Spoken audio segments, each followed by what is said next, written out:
दोस्तों, अभी हाल ही में एक दिल्ली के अंदर एक मीटिंग हुई है महागठबंधन की, जिसमें राष्ट्रीय जनता दल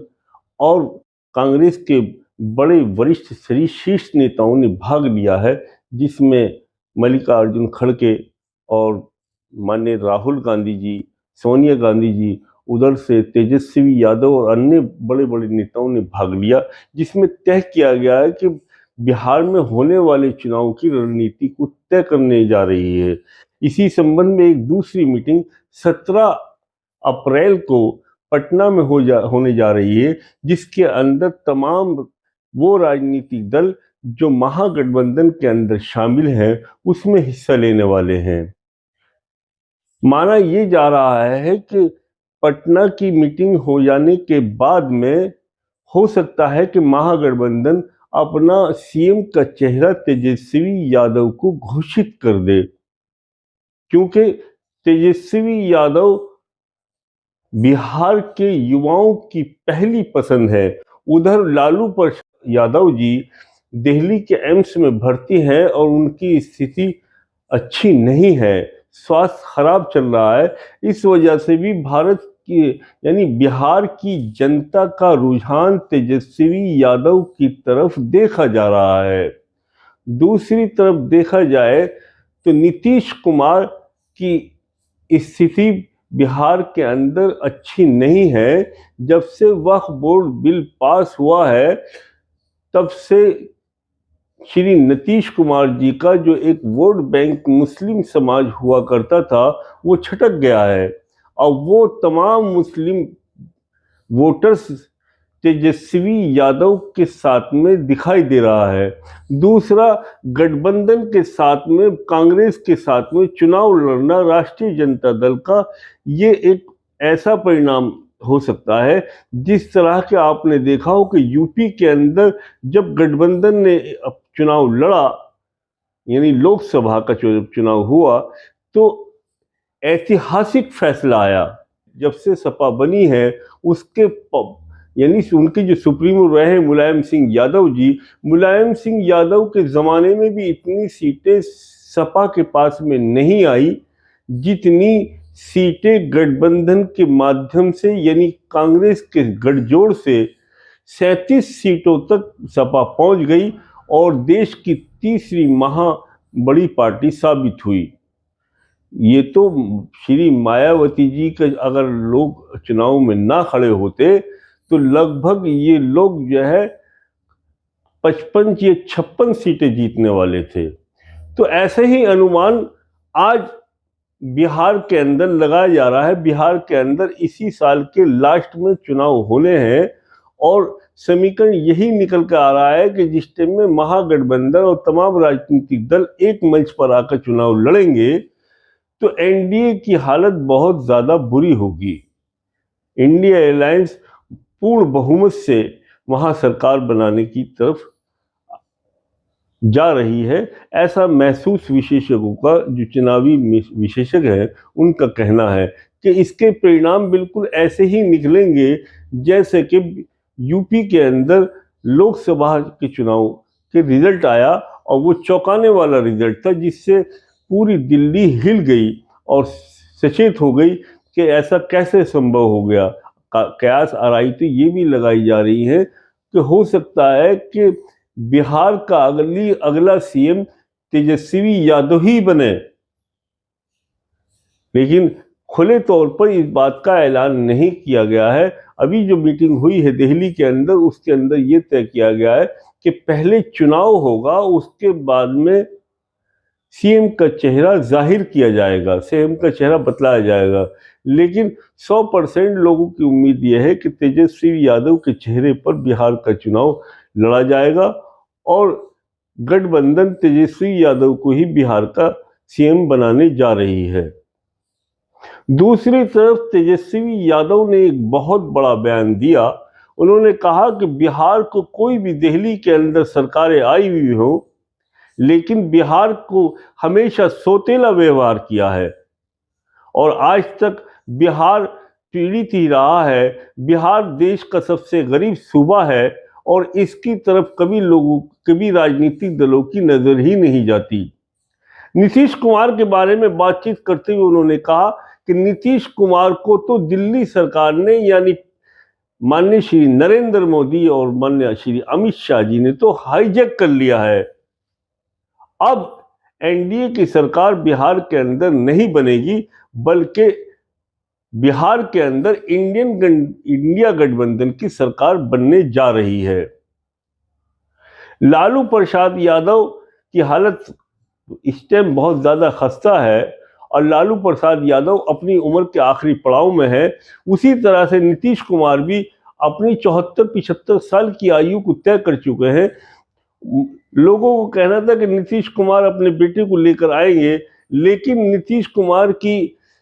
नासमझी और गठबंधन एनडीए के साथ में जाने की वजह से और वक्फ बोर्ड बिल के पास हो जाने के कारण नीतीश कुमार की राजनीति को कलंक लग गया और राजनीति समाप्त होती नजर आई। इस वजह से क्या अगर शायद नीतीश कुमार की जो छवि चली आ रही थी 20 सालों से, नीतीश कुमार हमेशा मुसलमानों के साथ दिखाई देते थे, एक सेकुलर जहनियत के और सेकुलर इंसान मालूम हुए, तमाम जिंदगी आपने सेकुलर के साथ गुजारी, समाजवादी विचारधारा से निकले थे। नीतीश कुमार जो राजनीति में आए तो वो एक ऐसे आंदोलन से आए जिसकी उस आंदोलन की सोच ही समाजवादी थी और समाजवादी का ही नारा दिया, सेकुलर का नारा दिया। और बिहार की राजनीति में जब आप पहुंचे तो बिहार के लोगों ने उनको पूरी तरह से स्वीकार किया। लेकिन लोगों को आश्चर्य है कि सेकुलर माइंड का आदमी एनडीए के अंदर कैसे चला गया और एनडीए के अंदर कैसे शामिल हुआ। या तो इसकी कोई मजबूरी रही होगी या राजनीतिक लाभ के कारण रहा होंगे, या किसी ईडी और सीबीआई और दुनिया भर की एजेंसियों की जो मौजूदा सरकार ने खौफ नेताओं पर बिठाया हुआ है। और देखा भी जा रहा है कि जो आदमी एनडीए की बात नहीं करता और जो सेकुलर लोग हैं उनको बुरी तरह से ये सरकारें परेशान कर रही हैं। वो सरकार कहीं की भी हो, पंजाब की हो, दिल्ली की हो या तमिलनाडु की हो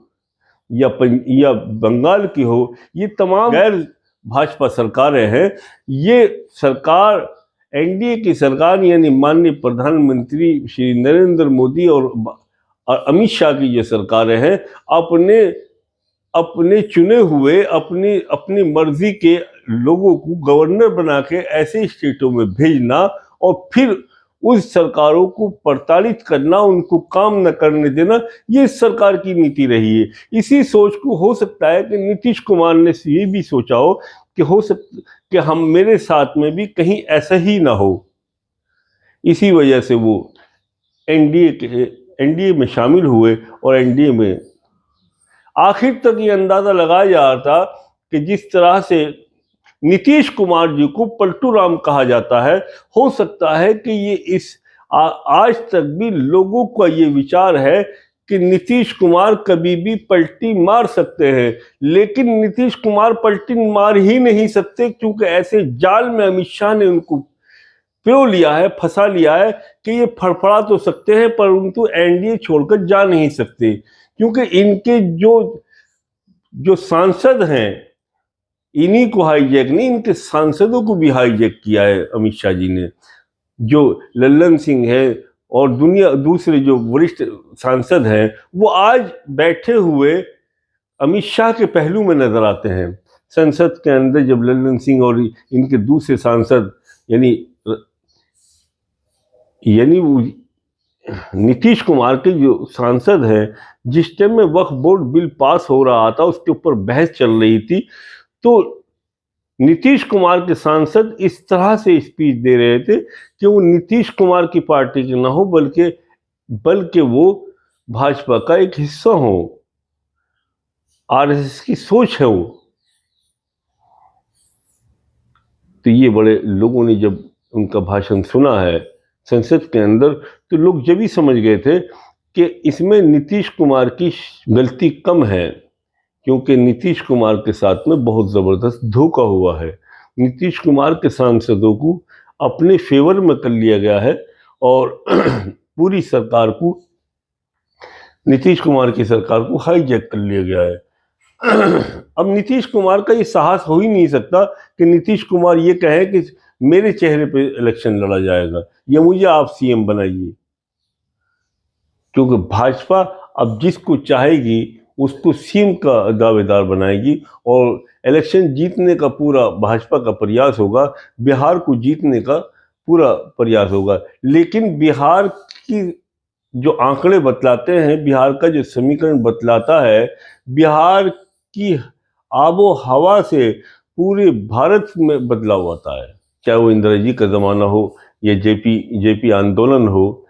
बिहार ने ऐसी भूमिका अदा की है जिसकी वजह से भारतीय राजनीति में